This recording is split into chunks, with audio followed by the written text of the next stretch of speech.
Bapak tadi menyampaikan bahwa gabah di petani 7.000. Bapak bohong. Bapak tahu yang viral di media sosial. Bapak punya TikTok tidak? Punya Facebook tidak? Rakyat kita menjerit, Pak. Mereka bilang bahwa harga mahal beras di toko-toko, di pasar-pasar. Tapi gabah kami dibeli paling mahal Rp5.000. Pedagang-pedagang pasar kami beras terbaik aja 70.000, Pak. Kalau Pak Menteri Perdagangan saja sudah berjibaku, berpeluh keringat menurunkan harga, tapi Bapak tidak ngasih contoh yang baik, tidak ada gunanya, Pak, semua ini, Pak.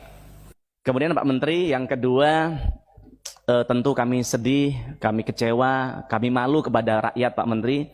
Kalau lihat di pasar-pasar begitu, bahkan di kampung-kampung, bahkan bukan hanya kelas rakyat, kelas orang kelas menengah saja sekarang mengeluh dengan tingginya harga beras begitu. Jadi kalau kita bilang bahwa swasembada yang didengungkan atau dikampanyekan oleh Pak Jokowi sejak periode pertama sampai hari ini tidak hanya tidak tercapai, tapi justru hari ini ini menjadi rekor terbesar harga beras tertinggi sepanjang sejarah. Kalau kita lihat, bahkan kita lihat dari berbagai presiden yang ada sampai hari ini adalah rekor harga beras tertinggi 35% dari harga HET yang ditetapkan. Ini sungguh sangat menyedihkan. Kami sepakat atas yang disampaikan kawan kami tadi, Mbak Evita, Pak Risturino, bahwa ini perlu segera diatasin, dicarikan solusi agar penderitaan yang dialami oleh rakyat kami ini bisa segera teratasi dengan baik, Pak Menteri. Yang kedua, salah satu yang kami cermati di lapangan adalah kenapa harga beras meningkat ini, karena secara psikologis mereka ini panik buying. Kenapa panik buying? Karena mereka merasa bahwa sekarang ada kelangkaan beras. Padahal nyatanya seperti dipaparkan oleh Pak Menteri tadi, oleh kawan-kawan dari ID Food dan juga Bulog, ternyata beras sebenarnya banyak, apalagi di Bulog begitu. Nah, sedangkan kalau kita lihat hari ini Pak Menteri, di retail modern itu beras tidak ada, Pak Menteri. Kami setuju dengan sampaikan Pak Menteri tadi bahwa masyarakat kita ini tidak mau makan beras Bulog, mereka maunya makan makanan bermerek tadi itu. Nah, yang itu adanya di retail-retail modern. Nah, sekarang di retail modern itu barang itu nggak ada, Pak Menteri. Nah, yang kami ingin tanyakan kepada Pak Menteri, apa yang akan dilakukan atau sudah dilakukan oleh Kemendak untuk mengatasin agar di retail modern ini agar segera tersedia, yang kemudian secara psikologis rakyat kita tidak lagi merasa bahwa beras itu tidak ada, yang kemudian mereka bisa membelinya dengan harga yang terjangkau. Kemudian yang selanjutnya, Pak Menteri, tadi kawan kami menyampaikan soal operasi pasar. Kami merasakan kalau katanya operasi pasar nggak ada gunanya, enggak juga. Kami lihat di lapangan, di tempat kami, operasi pasar cukup membuat para mafia beras itu mereka berhitung, Pak Menteri. Kami mengapresiasi atas hal itu, cuman memang ada yang perlu sedikit diperbaikin, yaitu soal ternyata di proses antrian operasi pasar tadi banyak sekali orang bayarannya dari pedagang beras, Pak Menteri. Nah, ini yang kemudian perlu ada improvement, ada inovasi dari Kementerian Perdagangan agar ke depan operasi pasar ini bisa lebih tepat sasaran, Pak Menteri. Kemudian selanjutnya soal DMO yang disampaikan Pak Menteri tadi, bahwa pada bulan Februari 2024 ini baru 41,2%, Pak Menteri. Nah, kami ingin tanya kepada Pak Menteri, bagi kawan-kawan pengusaha yang tidak bisa menjalankan DMO itu apa sih punishment yang diberikan oleh Kementerian Perdagangan, dan apakah ada contoh nanti bisa disebutkan oleh Pak Menteri perusahaan yang tidak memenuhi DMO, punishment apa yang diberikan, atau misalnya izinnya dicabut itu sudah ada belum sih begitu, agar mereka tidak main-main lagi kepada Kementerian Perdagangan dan kepada pemerintah kita, agar kemudian minyak goreng ini bisa stabil di tengah-tengah masyarakat.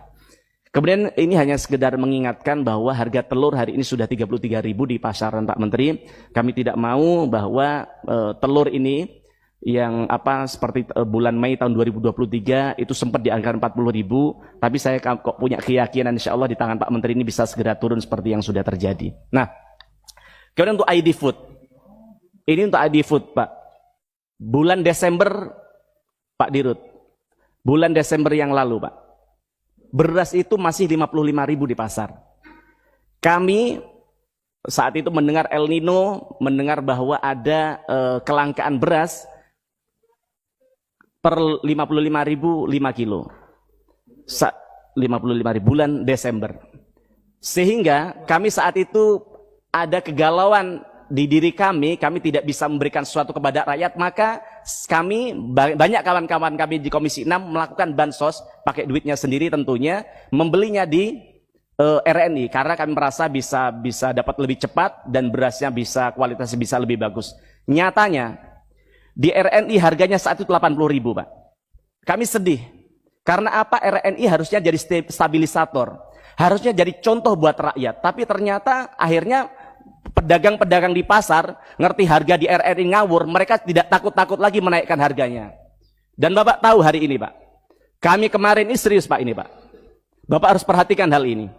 Kami kemarin Pak, ini mau Ramadan, kami pasti ditunggu oleh rakyat kami, Pak Mufti, teman-teman yang lain, berbagi nggak beras pada kita, ya kan? Kita sedang langkah di pasaran. Sama tahu Pak, kita tanya ke RRI berapa harganya, 100.000 Pak, per 5 kilo. Bapak tahu di pasar berapa sekarang Pak? Di pedagang-pedagang pasar kami beras terbaik aja 70.000 Pak. Kalau Pak Menteri Perdagangan saja sudah berjibaku, berpeluh keringat, menurunkan harga, tapi Bapak tidak ngasih contoh yang baik, tidak ada gunanya Pak semua ini Pak. Kalau RNI hanya mencari keuntungan, tidak hadir untuk rakyat, bubarkan saja RNI Pak. Minyak goreng, Pak Mendak tadi sudah sampaikan harganya berapa. Bapak jual harga berapa Pak? 1 liter 25.000, gila Bapak ini Pak. Saya tidak tahu apa dasar Bapak menetapkan harga begini Pak. Perbaiki Pak. Kami ini beli kepada mitra kerja kami tujuannya apa? Pertama, karena beli kami banyak. Yang kedua, kami ingin memastikan bahwa kualitas beras dan minyak yang kami berikan kepada rakyat kami, kepada konstituen kami yang terbaik. Tapi bukan kemudian dijirat oleh Bapak. Yang kedua, ini bisa jadi contoh yang presiden yang buruk buat rakyat kami Pak. Kemudian yang kedua untuk Bulog. Bapak tadi menyampaikan bahwa gabah di petani 7.000. Bapak bohong. Bapak tahu yang viral di media sosial. Bapak punya TikTok tidak? Punya Facebook tidak? Rakyat kita menjerit Pak. Mereka bilang bahwa harga mahal beras di toko-toko, di pasar-pasar. Tapi gabah kami dibeli paling mahal 5.000 rupiah. Apa gunanya Bulog Pak? Malu kami di DPR ini Pak. Tidak ada yang bisa kami lakukan untuk rakyat. Oke Bapak 3 bulan di tempat ini. Sekarang kami tanya, kapan gabah tadi bisa benar-benar Bapak beli minimal sesuai dengan apa yang Bapak katakan Pak. Itu saja Pak yang kami tanyakan Pak. Kita sebagai manusia yang ditanya adalah integritas kita Pak. Kalau Bapak yang Bapak katakan bohong, yang Bapak katakan tidak sesuai dengan apa yang disampaikan dengan di kenyataan, maka akan dicatat oleh sejarah apa yang kita lakukan hari ini. Terima kasih.